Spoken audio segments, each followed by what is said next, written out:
Primeiro, o exercício da magistratura exige conduta compatível com os preceitos do Código de Ética e do Estatuto da Magistratura, norteando-se pelos princípios da independência, da imparcialidade, do conhecimento e capacitação, da cortesia, da transparência, do segredo profissional, da prudência, da diligência, da integridade profissional e pessoal, da dignidade, da honra e do decoro.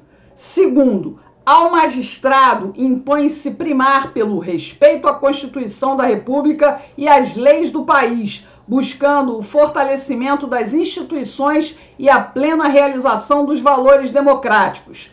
Estes são os 2 primeiros artigos do Código de Ética da Magistratura Brasileira. Alguém sabe por que eles deixaram de ser usados?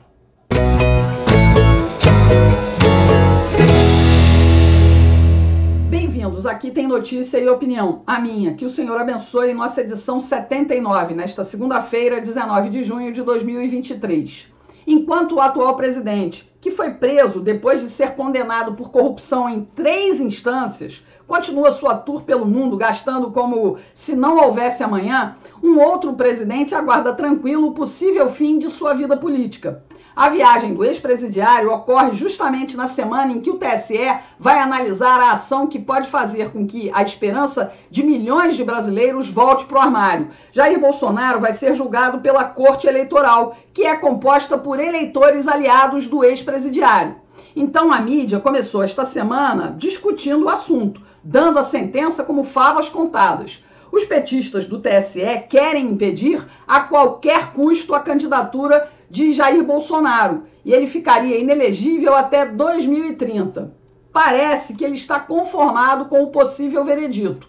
A acusação é de suposto abuso de poder político e uso dos meios de comunicação. É que em julho do ano passado, Bolsonaro convidou embaixadores de diversos países para mostrar como funciona o processo eleitoral brasileiro. Ele se sentiu no direito de fazer como fez o então presidente do TSE, Edson Fachin.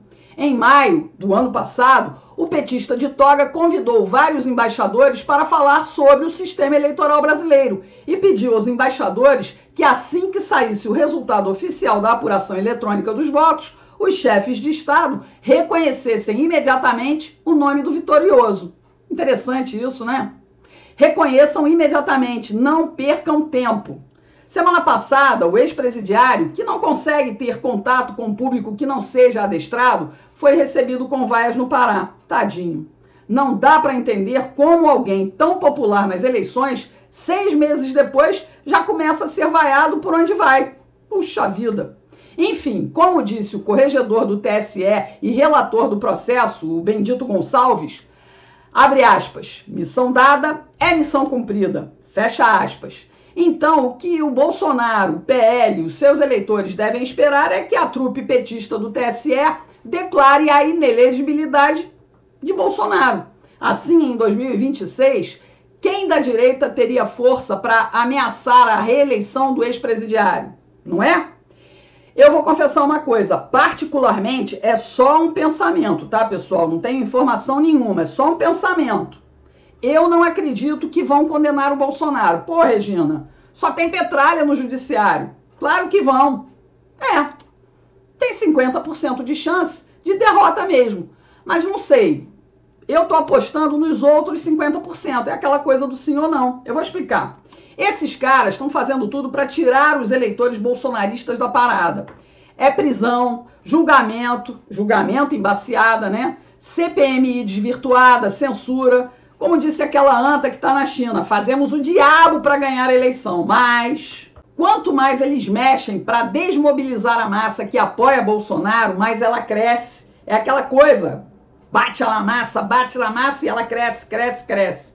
Semana passada mesmo, eu disse aqui que o ex-presidiário perde ponto quanto mais ele ataca Bolsonaro nas redes sociais. Entendam o meu raciocínio. Para que condenar Bolsonaro se eles têm a máquina? Para incitar mais a galera, o povo vaia. Eles têm a máquina, pessoal, eles têm a máquina na mão. A gente não tem isso aqui. A gente não tem. Pô, pensa aí. Então não seria mais fácil enterrar o bolsonarismo numa nova derrota eleitoral mais complexa do que simplesmente tirar ele do páreo? O Pangaré correr sozinho só mostraria a fraqueza dele para o eleitorado e para o mundo. Pensa, essa é a minha lógica. Pode ser que ela esteja completamente errada, mas são os meus 50%, entendeu? Vamos ver qual caminho eles querem seguir. Então, olha, antes de terminar, deixa eu te lembrar que eu preciso do seu like, da sua opinião e do seu compartilhamento. Eu preciso de relevância, já que a plataforma me coloca no limbo. E quem puder me ajudar, e quiser, né, claro, mantenha o meu trabalho, fazendo qualquer doação no Pix da conta do meu irmão. Eu permaneço com as contas bloqueadas pela Justiça, que me condenou e eu não tinha 50 mil para dar para o ex-deputado do PSOL. Enfim, quem puder ajudar, tá? As informações estão na descrição desse vídeo. Eu agradeço de coração, de verdade. Só para fechar o assunto do TSE, o mais engraçado é que o Ministério Público Eleitoral defende a inelegibilidade de Bolsonaro, alegando que ele fez a reunião com embaixadores estrangeiros num ambiente oficial, no caso, o Palácio do Planalto. Se fosse num botequim, não teria problema.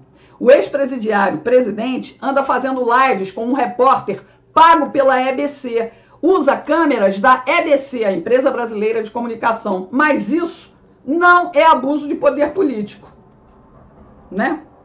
Pois é.